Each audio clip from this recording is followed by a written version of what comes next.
নমস্কাৰ এই মুহূৰ্তত আহি পৰিছে আজিৰ কেইবাটাও গুৰুত্বপূৰ্ণ খবৰ। আজি 18 অক্টোবৰ অসমৰ বিভিন্ন প্ৰান্তৰ পৰা আহিছে কেইবাটাও গুৰুত্বপূৰ্ণ খবৰ। ব্ৰেকিং নিউজ অসমৰ তিনিচুকীয়া জিলাৰ কাজুপাথাৰ অঞ্চলত আজি ৰাতিপুৱা এখন সেনা শিবিৰৰ ওপৰত আক্ৰমণ সংঘটিত হয়। আক্ৰমণত 3জন সেনা সদস্য আহত হৈছে বুলি সূত্ৰে জনা যায়। সন্দেহ কৰা হৈছে এই আক্ৰমণ আলফা সংগঠনে আগবঢ়াইছে। সেনা আৰু আৰক্ষীয়ে অঞ্চলটো ঘেৰাও কৰি অভিযান আৰম্ভ কৰিছে আৰু ঘটনাৰ তদন্ত চলি আছে।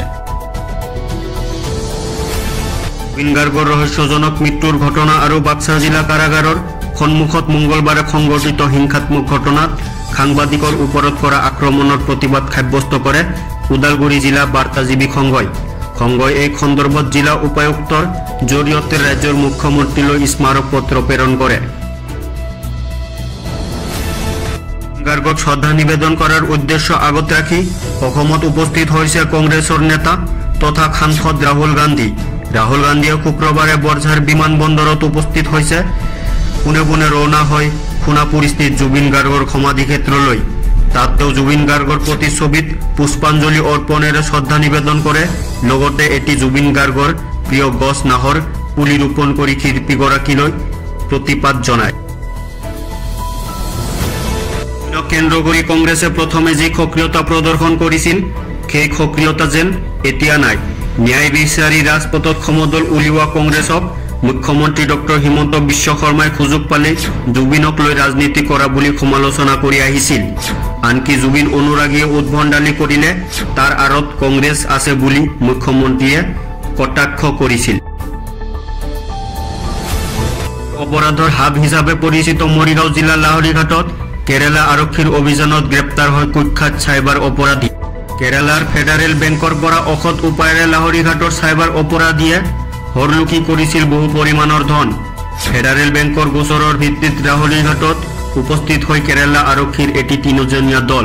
কেৰালাৰ ফেডাৰেল বেংকৰ পৰা 27 কোটি টকা হৰলুকি কৰা মূল মাষ্টাৰ মাইণ্ড সিৰাজুল ইছলামৰ ঘৰ বোৱালগুৰিত। গাৰ্গৰ মৃত্যুৰ গোচৰত গ্ৰেপ্তাৰ হোৱা শিল্পীগৰাকীৰ 2 সহযোগী শেখৰ, জ্যোতি গোস্বামী আৰু অমৃতা প্ৰভা মহন্তক আজি আদালতে 14 দিনৰ বাবে ন্যায়িক জিম্মালৈ প্ৰেৰণ কৰিছে। দুয়োগৰাকী অভিযুক্তক আজি হাফলং কাৰাগাৰলৈ লৈ যোৱা হৈছে। কটকটীয়া নিৰাপত্তাৰ মাজেৰে ইতিমধ্যে হাফলং কাৰাগাৰত উপস্থিত হৈছে দুয়োগৰাকী অভিযুক্ত। কাৰাগাৰলৈ নিয়াৰ পূৰ্বে হাফলঙৰ মুখ্য ন্যায়িক দণ্ডাধীশ আদালতত হাজিৰ কৰোৱা হয় শেখৰ, জ্যোতি গোস্বামী আৰু অমৃতা প্ৰভা মহন্তক। জুবিন গাৰ্গৰ মৃত্যুৰ সন্দৰ্ভত ভুৱা সংবাদ বিয়পাই ৰঙাগড়ৰ আলহীৰ হ'ল ইনজামুল হক। নগাঁও জিলাৰ জুৰিয়াৰ ইনজামুল হকে সামাজিক মাধ্যমত বিয়পাইছিল ভুৱা অপপ্ৰচাৰ। শিল্পী জুবিন গাৰ্গৰ ঘটনাৰ ক্ষীপ্ৰ আৰু স্বচ্ছ ন্যায়ৰ বাবে উচ্চ ন্যায়ালয়ৰ ন্যায়াধীশ সৌমিত্ৰ শইকীয়াৰ নেতৃত্বত এখন তদন্ত আয়োগ গঠন কৰা হয়। জুবিন গাৰ্গৰ মৃত্যুৰ সন্দৰ্ভত তথ্য প্ৰদান কৰিব পাৰিব আয়োগত। উল্লেখযোগ্য যে জুবিন গাৰ্গৰ মৃত্যুৰ সন্দৰ্ভত এই তদন্ত আয়োগত দিব পাৰিব জবানবন্দী। ঘটনাত কোনো ব্যক্তি জড়িত হৈ আছিল নেকি, ক'ত হৈছিল গাফিলতি, ষড়যন্ত্ৰ বা বেআইনী কাৰকে অৰিহণা যোগাইছিল নেকি, এই ধৰণৰ বিভিন্ন বিষয়ত 3 নৱেম্বৰৰ পৰা দিব পাৰিব জবানবন্দী। এই জবানবন্দী দেওবাৰ বাদ দি 21 নৱেম্বৰলৈ চলিব।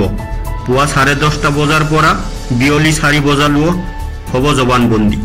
যদি এনেধৰণৰ আৰু নিউজ পাব খোজে তেনেহ'লে আমাৰ চেনেলটো নিশ্চয় ছাবস্ক্ৰাইব কৰিব আৰু বেল আইকনটো বজাই দিব।